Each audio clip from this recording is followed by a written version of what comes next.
এসেছে শরৎ, হিমেল হাওয়া বইছে চারিধারে। শিউলি ফুলে ভরেছে অঙ্গন, ঘুরেছে কানন।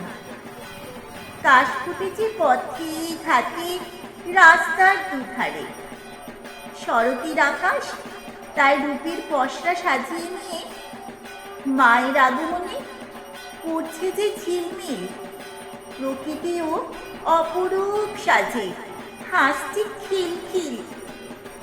গাছে গাছে পাখিরা সব গাইছে গান, ছোট ছোট ছেলেমেয়েরা করছে কলতান। খালে বিলে পদ্ম ফুলেরা দুলে দুলে করছে ভারী আলোচনা। মায়ের মন্দিরে পুজোয় কারা আগে সামিল হবে তাই নিয়ে চলেছে ওদের মধ্যে জোরালো জল্পনা ও কল্পনা। দুর্বাঘাসীরা ভোরের শিশিরের স্নান সেরে পরিষ্কার পরিচ্ছন্ন হয়ে তৈরি হয়েছে মন্দিরে মায়ের পুজোতে অংশ নেওয়ার জন্য।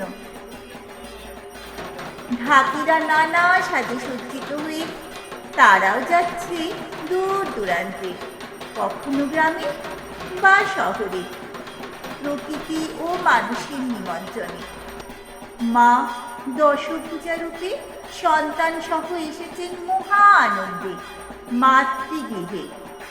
মা যে শুধু অসুরকে বধ করেন তাই নয়, তিনি পৃথিবীর সন্তানদের দুঃখ কষ্ট রোগ ও কঠিন ভোগান্তির হাত থেকে রক্ষা করেন, এক শান্তিময় জীবন দান করেন এবং প্রতিগৃহে ফিরে যান আশার প্রতিশ্রুতি দিয়ে।